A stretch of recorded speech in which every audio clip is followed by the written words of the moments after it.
Shalom Elohim, haleluya, puji nama Tuhan. Semangat pagi Bapak Ibu Saudara yang dikasihi Tuhan kita, Yesus Kristus. Jumpa lagi bersama saya Pendeta Samuel Mawuntu dalam Renungan Pagi ke 1503 hari. Renungan pagi ini mengudara. Puji Tuhan. Bapak Ibu Saudara yang dikasihi Tuhan, sebelum kita mengawali segala aktivitas kita di pagi hari ini, marilah kita mengawalinya bersama Tuhan dengan mendengarkan firman Tuhan. Sebelum kita membaca, mendengarkan, dan merenungkan firman Tuhan hari ini, mari kita minta pimpinan Roh Kudus. Kita berdoa. Bapa di surga, berbicaralah kepada kami semua. Pakai firman Tuhan ini untuk menegur kami, menasihati kami, menguatkan kami, meneguhkan iman percaya kami, dan menuntun kami, supaya kami terus berjalan di jalan Tuhan yang benar. Dan pakai firman Tuhan ini untuk memberkati kami semua. Di dalam nama Tuhan Yesus, yang adalah firman Allah yang hidup, kami berdoa. Amin. Haleluya. Mari buka Alkitab kita dalam kitab 1 Yohanes pasal 2, ayat 18 dan ayat 19. Demikian firman Tuhan. Anak-anakku, waktu ini adalah waktu yang terakhir, dan seperti yang telah kamu dengar, seorang antikristus akan datang. Sekarang telah bangkit banyak antikristus. Itulah tandanya bahwa waktu ini benar-benar adalah waktu yang terakhir. Memang mereka berasal dari antara kita, tetapi mereka tidak sungguh-sungguh termasuk pada kita. Sebab jika mereka sungguh-sungguh termasuk pada kita, niscaya mereka tetap bersama-sama dengan kita.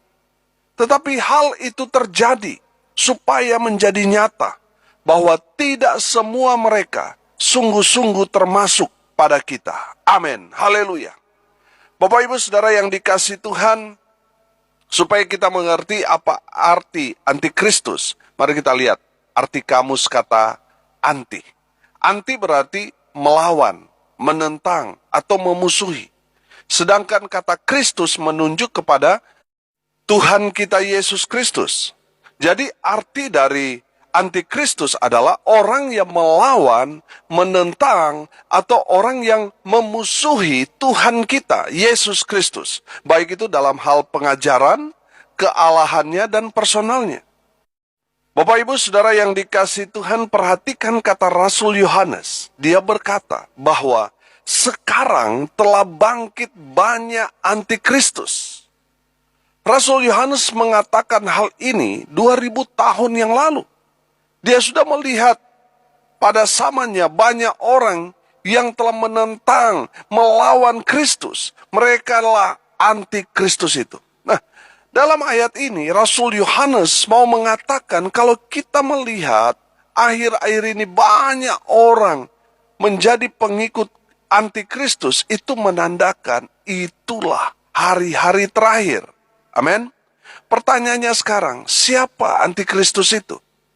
Apakah mereka alien atau agama tertentu dan lain sebagainya? Siapakah antikristus itu? Perhatikan ayat 19. Memang mereka berasal dari mana? Dari antara kita. Tetapi mereka tidak sungguh-sungguh termasuk pada kita. Sebab jika mereka sungguh-sungguh termasuk pada kita, niscaya mereka tetap bersama-sama dengan kita. Terjemahan firman Allah yang hidup berkata begini. Orang-orang yang melawan Kristus atau antikristus dalam tanda kurung, ini bekas anggota gereja. Tetapi sebenarnya mereka tidak pernah menjadi satu dengan kita. Seandainya mereka termasuk golongan kita, tentu mereka tetap bersama kita. Mereka meninggalkan kita dan hal itu membuktikan bahwa mereka bukan pihak kita. Amin. Bapak Ibu Saudara yang diberkati Tuhan, dengarkan ini baik-baik. Antikristus itu sebenarnya ada di antara kita. Dengar baik. Ada orang yang dulunya hebat, dipakai Tuhan dengan luar biasa, aktif dalam pelayanan, tetapi di akhir hidupnya dia tidak lagi percaya kepada Tuhan. Dia menentang firman Tuhan. Dia menolak ajaran Kristus. Merekalah antikristus yang dimaksud oleh firman Tuhan ini. 1 Yohanes 2 ayat 22 berkata begini, siapakah pendusta itu?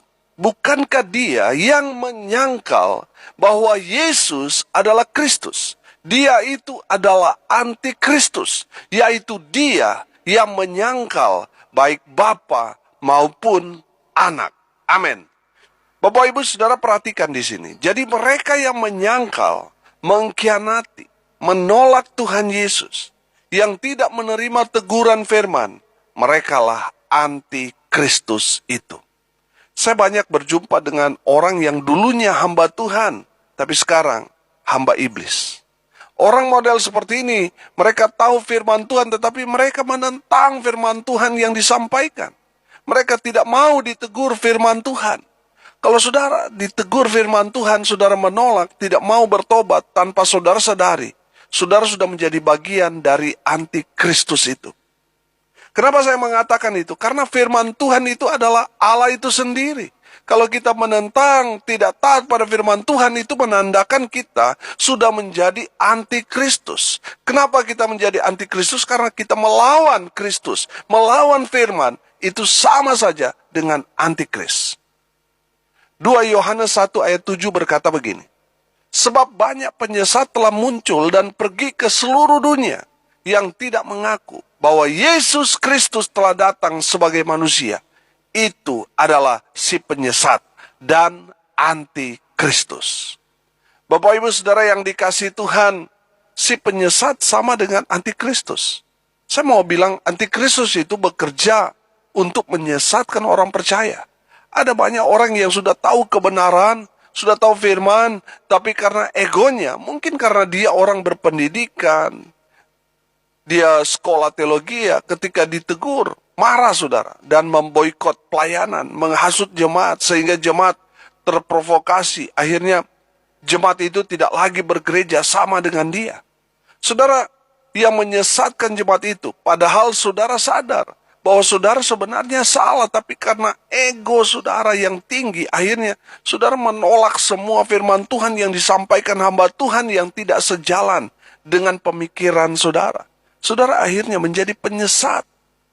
Kalau saudara ditegur oleh firman Tuhan, saudara masih hidup, berarti Tuhan masih memberikan kita kesempatan untuk bertobat. Amin.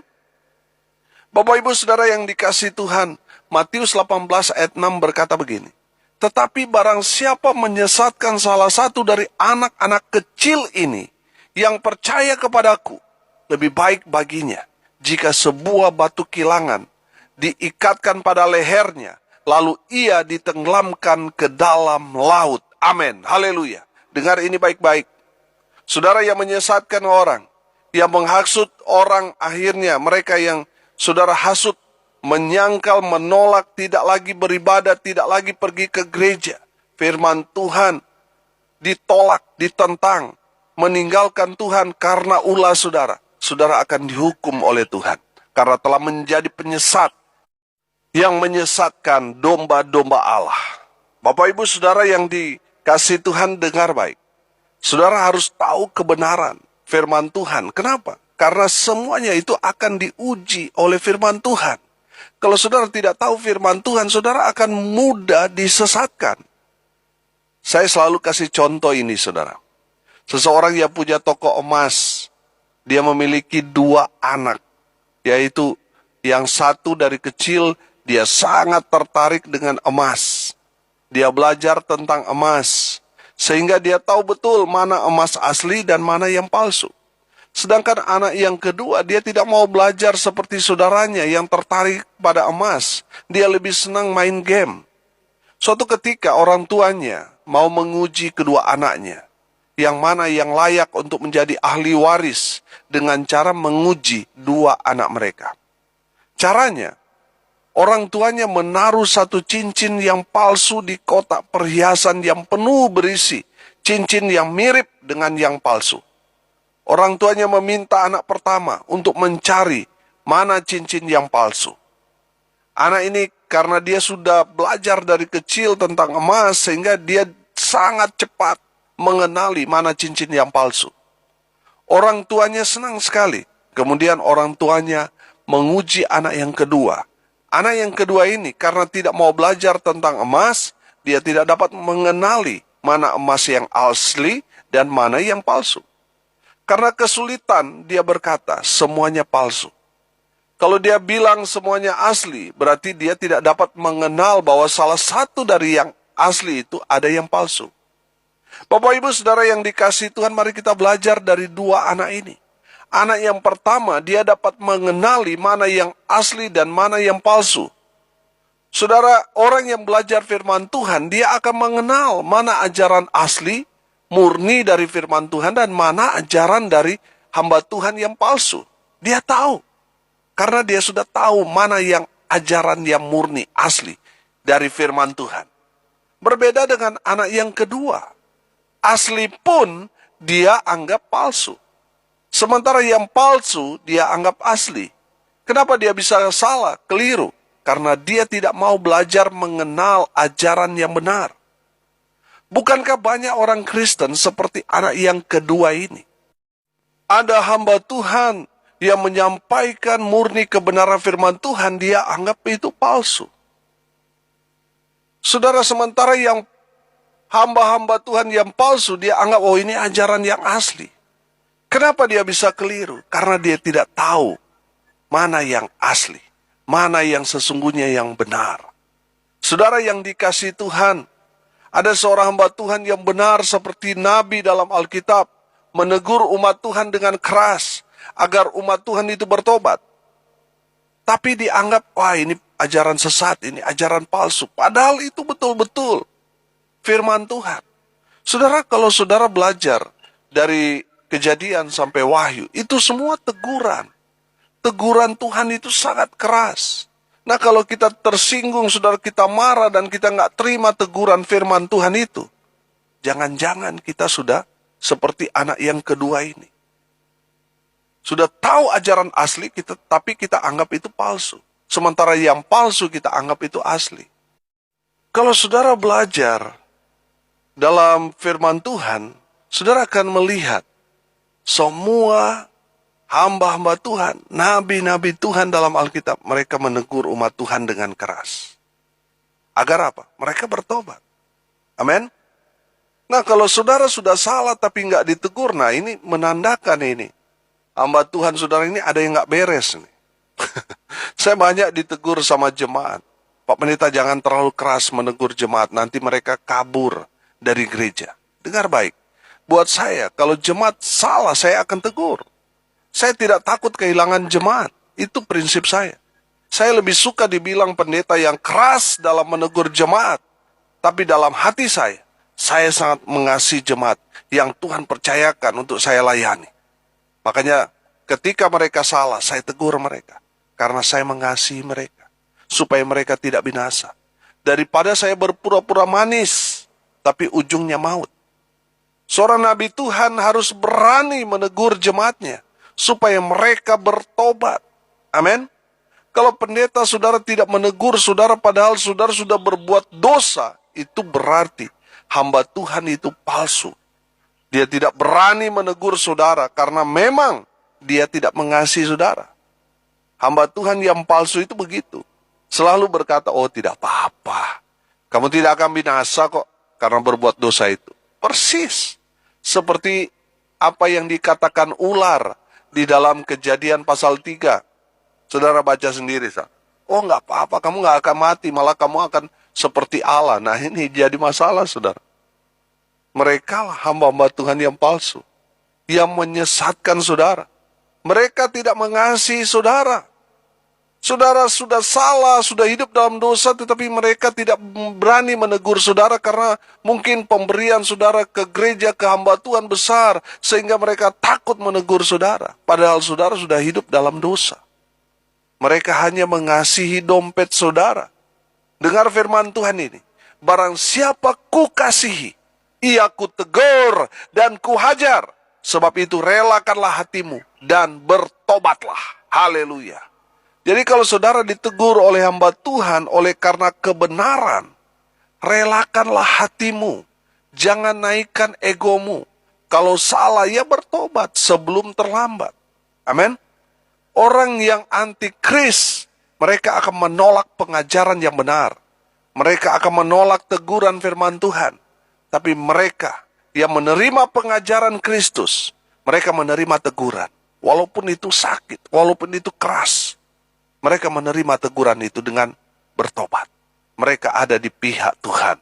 Sementara mereka yang antikris, mereka ditegur oleh firman Tuhan, mereka tolak, mereka semakin melawan, semakin memberontak. Saudara yang dikasihi Tuhan, saya percaya, saudara dan saya menerima pengajaran Kristus. Baik itu yang keras, baik itu juga yang lemah lembut. Amin. Mereka yang menerima teguran firman, mereka ada di pihak Tuhan Yesus. Haleluya. Saya tidak membahas tanda-tanda fisik antikristus seperti barcode, chip, tanda-tanda 666 dan lain sebagainya.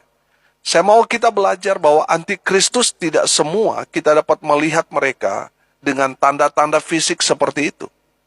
Antikristus ibarat virus corona. Kita tidak tahu siapa yang terpapar dan yang menularkan, kita tidak tahu. Karena apa? Karena virus itu tidak terlihat. Sama seperti dengan antikristus. Mereka ada di sekitar kita. Kita dapat mengenali mereka dengan menguji setiap ajaran mereka dengan kebenaran firman Tuhan. Kita dapat mengenali ajaran mereka asli atau palsu ketika kita menguji mereka dengan firman Tuhan. Amin. Haleluya. Bapak Ibu Saudara yang dikasihi Tuhan, hari ini kita belajar. Siapakah antikristus itu? Yang pertama kita belajar. Mereka yang melawan, menolak, dan memberontak kepada firman Tuhan. Mereka adalah antikris. Yang kedua, mereka yang tidak taat pada firman Tuhan. Mereka adalah orang yang antikris. Yang ketiga, mereka yang menyesatkan orang percaya. Mereka adalah antikris. Bagaimana caranya agar kita tidak menjadi bagian dari antikristus itu? Yang pertama, yang harus kita lakukan agar kita tidak menjadi bagian dari antikristus. Yang pertama, belajar firman Tuhan dengan benar. Supaya kita tahu mana ajaran yang asli, yang murni dari Tuhan. Dan mana ajaran yang palsu, yang mau membelokkan kebenaran. Kita tahu karena kita belajar firman Tuhan yang asli, yang benar. Amin. Yang kedua, bagaimana caranya agar kita tidak menjadi bagian dari antikristus? Taatlah pada firman Tuhan. Karena tadi kita belajar, antikristus itu adalah orang yang melawan Kristus. Jadi, saudara yang kepala batu, yang tidak taat pada firman Tuhan, saudara antikristus kalau saudara tidak taat pada firman Tuhan, tidak melakukan firman Tuhan.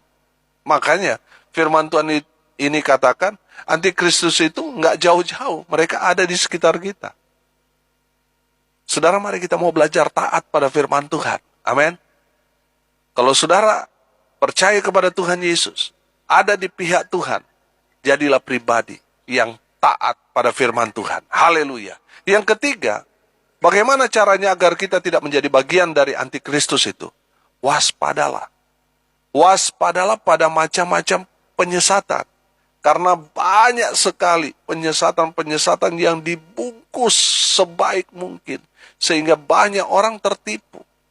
Saudara, firman Tuhan berkata juga, kita harus waspada dengan serigala yang berbulu domba.